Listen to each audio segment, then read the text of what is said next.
spiritual gift. It's not a spiritual talent. It's a mechanism designed by the enemy to make sure that I'm not all that God designed me to be, and that I'm not more than I know. My brain might freeze up on me, might misinform me, but the Spirit of God is at hand. The Spirit of heaven is at hand. I am more than Satan designed for me to be. I am capable beyond my wildest dream, and I personally, one person, have enough love to cure this planet of hate. I own that. If this entire planet believes that I love every human being on it, guess what? Hate's gone, just like that. So I am stating for the planet, I love you. You don't need to love me back. There you go. My love's not for sale. It ain't contingent on what you do. Even how you treat me, even in the midst of your ungodly behaviors towards me, I get to step out and say, that's ungodly behavior, but guess what? I'm not responding likewise. I got some brains, I'm going to protect myself. I'm not fixing to walk out in front of a drunk driver intentionally. I'm not fixing to walk in front of a speeding locomotive intentionally. But I'm already prepared to forgive and to love every human being I lay my eyes on and those I don't. Those in the middle of war, those in encampments to occupy. To occupy is better than to steal. Those who are suffering under the hands of dictatorships and governments that are selfish and self-centered and ungodly. I don't like them, but I certainly love them. I got more love for them than they gonna ever possess hate for me. Because God is alive and God is real. I'm going to say this, two things, and I'm going to take my seat. I want to first say pray for my family. One of my families, through marriage, suffered 2 deaths in 1 week. And so I'm going to be leaving church at 2 to go and pick up another family member, and we're going to go sit with my family. And then the first death, I spoke to one of the family members, and, you know, we were talking, and we were, you know, just talking about the beauty of, because this was an elderly man who done a lot for his family, a lot for the city of San Francisco, and, you know, and just talking about the gift of the life. Well, a few days later, a young family member died. And so now the conversations are very different. The pain is very different. And so I'm going to go to hopefully spread some more love. Hopefully spread some kindness, some warmth, some tender, some grace and some mercy that I've been given.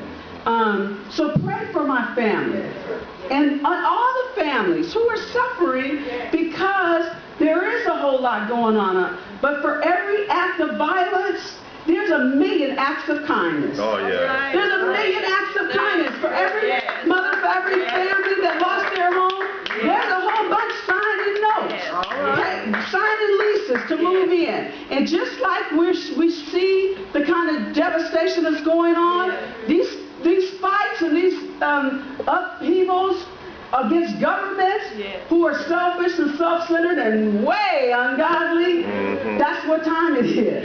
That's where we're at. That's the kind of change that God has been saying they're going to get there. I ain't giving up on them. They're going to get there. It's going to take them a while. They're foolish. Look at them. Foolish. But they're going to get there because God is real. God's love and grace and mercy abounds. And the scripture is true. There's no lies there. I'm going to say this, and I'm going to really be quiet, because I got to look at you when I say this, Pastor. You know, I owe you an apology.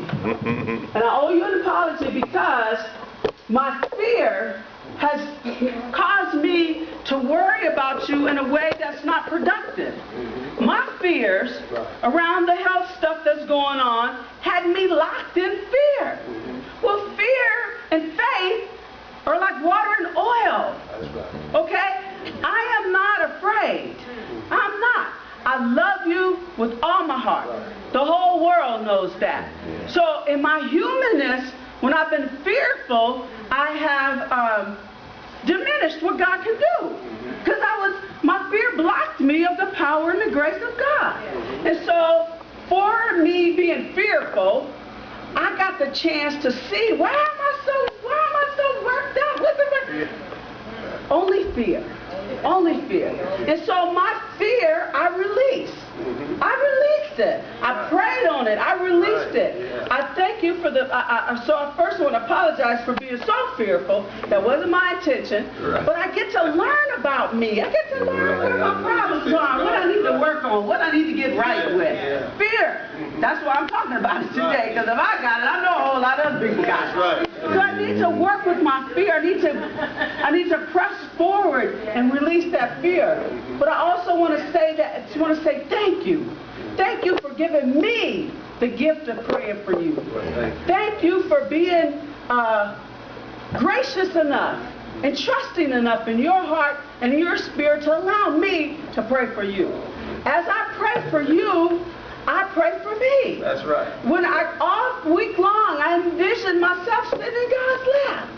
I envisioned God protecting me, fighting my battles, protecting my family, comforting my family, because I had the gift of praying for you. That's it. So I love you. I thank you so much for trusting me the way that you do, for letting me be of service when I can be, and for trusting that when you call me up here, I'm not going to embarrass and humiliate us. I'm going to speak my truth. I'm going to speak what God has allowed me to see through my own get up and fall down, get up and fall down. And I'm going to help myself. I help myself so that I can help others. My life is a life of service. I'm a social worker. As a professional, I get paid to serve and help. Well, I don't get to do that if I don't help myself. And I don't get to do that if I don't help the people who I love the most and who are closest to me. So I thank you from the bottom of my heart. I pray for all of us, and that we trust God and not mankind. That we trust God more with everything, health, wealth, everything.